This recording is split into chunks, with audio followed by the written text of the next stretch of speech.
this, but even my friends that'll be watching this will tell you they were there. They seen everything that was going on. I ended up getting out when I turned 18. I was turning 18 maybe 2 months, 60 days after my release from jail. My mother at that time was so fed up with me, she couldn't wait to put me out when I was 18. So what my mother did was she put all of my stuff out in front of the house at 18 years old. She put my bed outside, everything that I own. She wheeled tires. I had a vehicle. She was wheeling tires to the front of the house. I'm like, for real, ma? So my mother was like, I don't gotta You deal with you sound no like more. You me. 18. Right. No.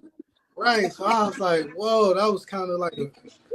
of like a cold script real quick, right? I had never experienced that before. So Uh-huh. I had to call friends and get people to come get my stuff and all of that.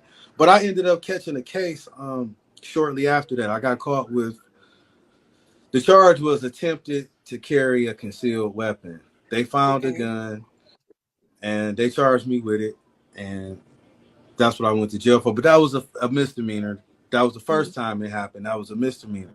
I got out Mhm. on bond. They gave me probation. Then 2 years later, I got caught with another gun and that was a felony. And Yeah. they ended up sending me to jail, and that's how I ended up in state prison. And so I caught my first gun charge in 2000, and then I caught my second one 2 years later after I got off probation.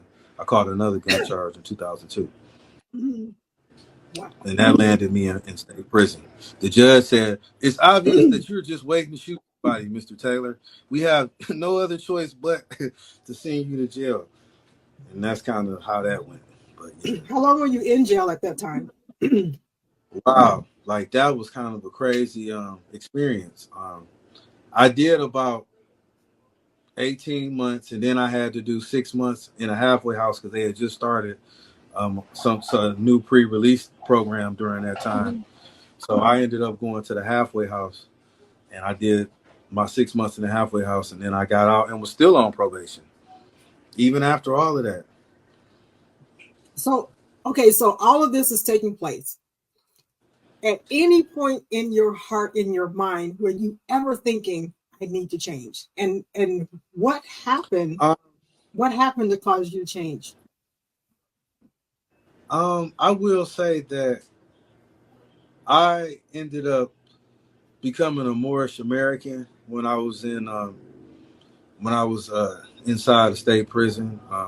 Some older guys that took a liking to me, and they started teaching me a little bit about history and things of that nature. I've been studying history since 2003, so I'm pretty I'm pretty abreast when it comes to that particular subject matter.